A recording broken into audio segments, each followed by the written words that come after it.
Okay. Okay. He's Great. recording. I'll Edit out the beginning. Yeah. Okay, thanks. Okay, hello everyone. The purpose of this video is to help explain the way you can use outlines to assist you or to help you in writing your essay. It is so very difficult to just sit down and start writing your paragraph. That is like the most difficult way for you to do it. Don't do that, because it will drive you crazy. What you should do instead is use an outline to help you gather ideas, organize the ideas, develop the ideas, so that later you can revise and edit them. So this video is going to follow these 4 steps so that you can learn to use outlines to make writing your essay easier and more successful.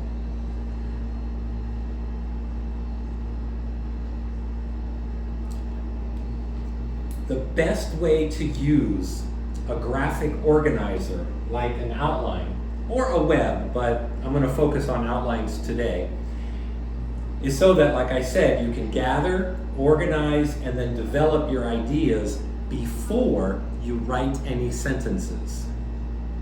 So step 1, gather ideas.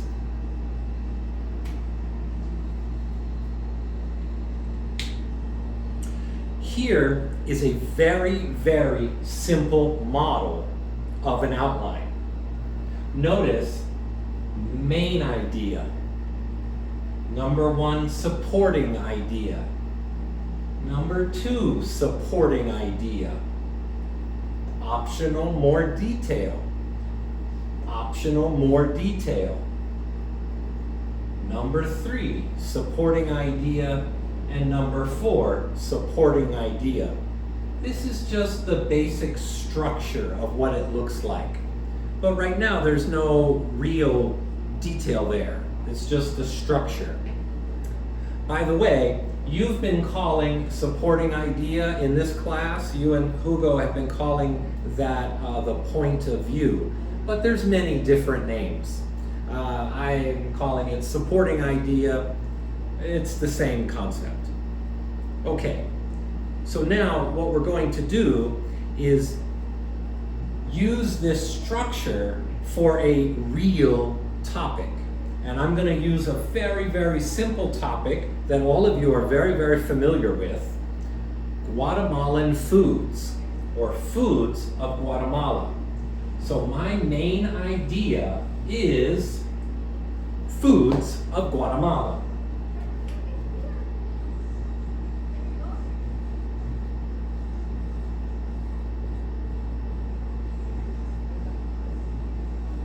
So, we imagine that I'm sitting here with my paper and I'm thinking, okay, I have to write an essay on foods of Guatemala. Well, let's see. Number 1 is, oh gosh, one of my favorites, pepián.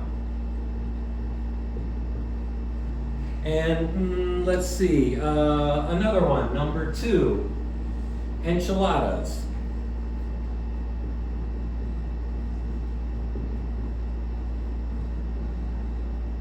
Which, by the way, I have a funny story about enchiladas, because enchiladas in Guatemala are very different than what an enchilada is in the US. It's in some ways completely opposite.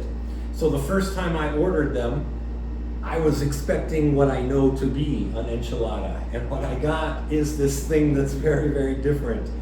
But anyway, moving right along, number 3, the idea I came up with is cacique. And right now, for this very simple example, we don't have any other supporting ideas, because I'm making the most simple version. Pepián, enchiladas, cacique. I might be spelling that wrong, I'm not sure. Let's go with number 4 is chuco.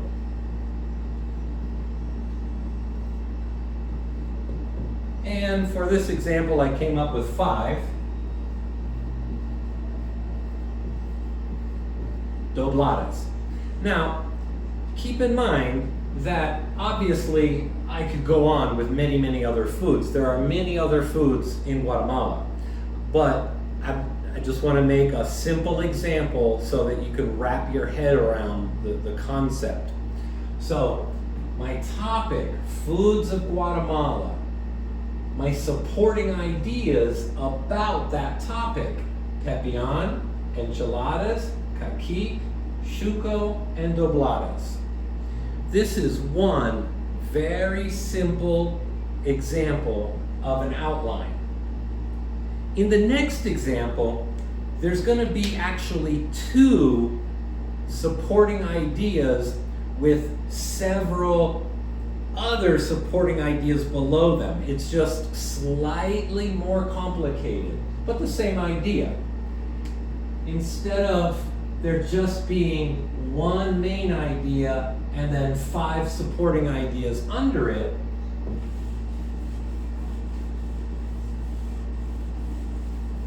instead what we're going to have is one main idea, the topic, it's still going to be foods of Guatemala.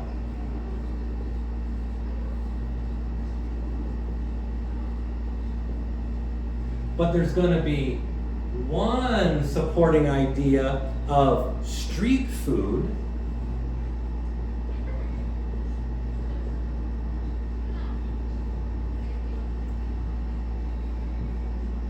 And the second supporting idea of comedors or restaurants.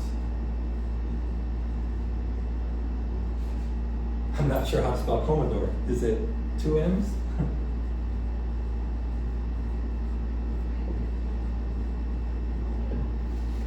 Okay, so see how I have 2 supporting ideas of foods of Guatemala, and under each one, I'm going to have several examples, several supporting ideas.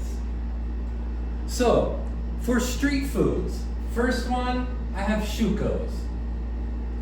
Next one, tacos. Next one, panes de Mexico. Oh, that's...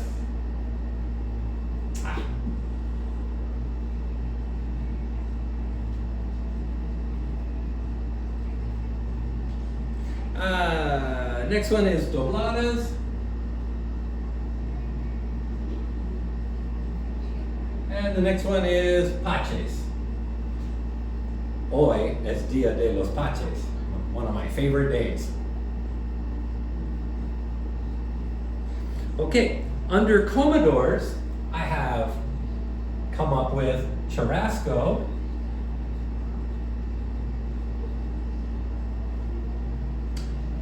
and under churrasco, there are some options.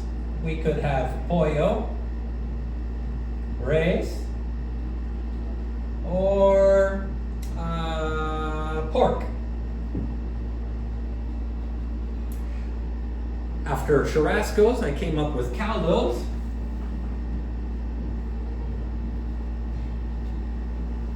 Caldos commonly come with gallina, pollo, or res, beef,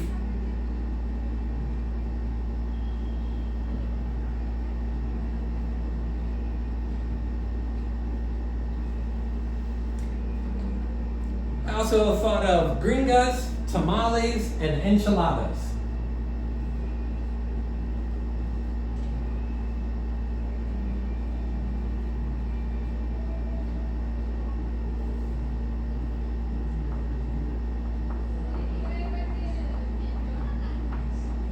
And again, this is not every possible food that's available. This is just some that I thought of on the top of my mind that are very common, that fit well into this structure so that you can see how to use the outline. Okay? So now I have gathered my ideas. Notice they're not in sentences. Some of them might not be spelled correctly. That's not important right now, because those are matters for the later step of revision and edit. This is just simply gathering your ideas together and roughly organizing them a little bit. But now we're going to move into the next step of formal organization. After you have a rough draft of your outline, you can decide on the order that you want to present those ideas in your essay. For example, it seems to me upon looking at this that dobladas and paches should go after chucos and before tacos and panes de Mexico. When I first thought of the ideas, I thought of them in this order. But as I'm looking at it now, it just seems to me that although these foods are very, very common in Guatemala, they're well recognized to be Mexican foods. So they should be at the end of my list. And these two, which, again, I could be wrong. Maybe they're Mexican too. I don't know. But in my thinking, I want to change the order. And that's something that you do with your ideas after you get them all put down. You organize them in a way that makes sense to you for your essay.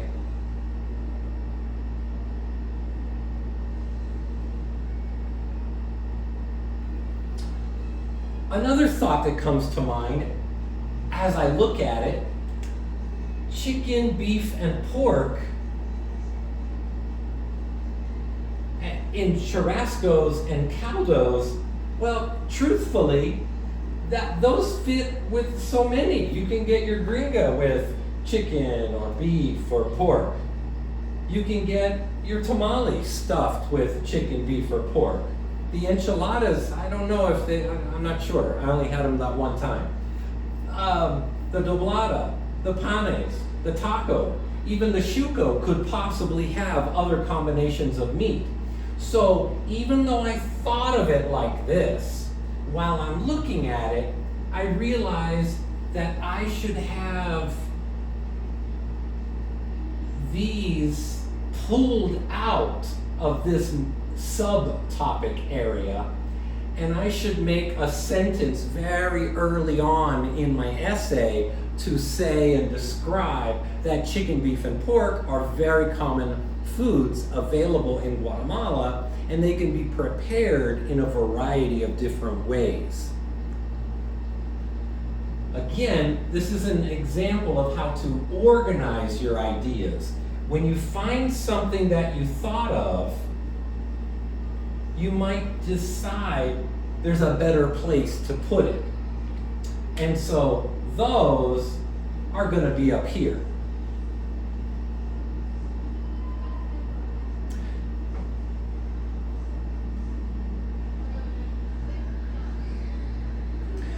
Another example of, we're moving on now to the development stage. So I gathered the ideas, then I changed the order of some ideas in my organization, moving some things around. Now we're going to start developing.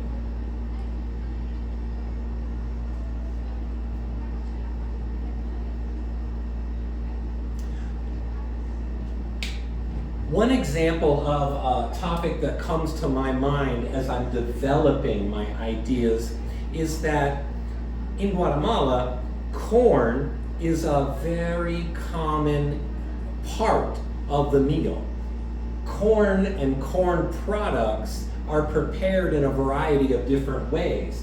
So much like the the chicken, beef, and pork that's going to come up here, another idea that I think is important for my essay is to include something about corn. very early on, up here.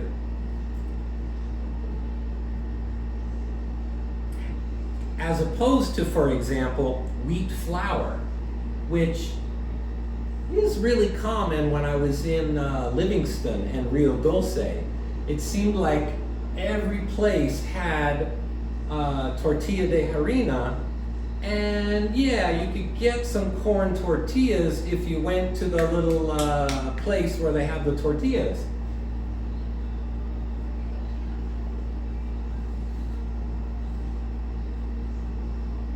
So it occurs to me as another idea to add in early into my essay.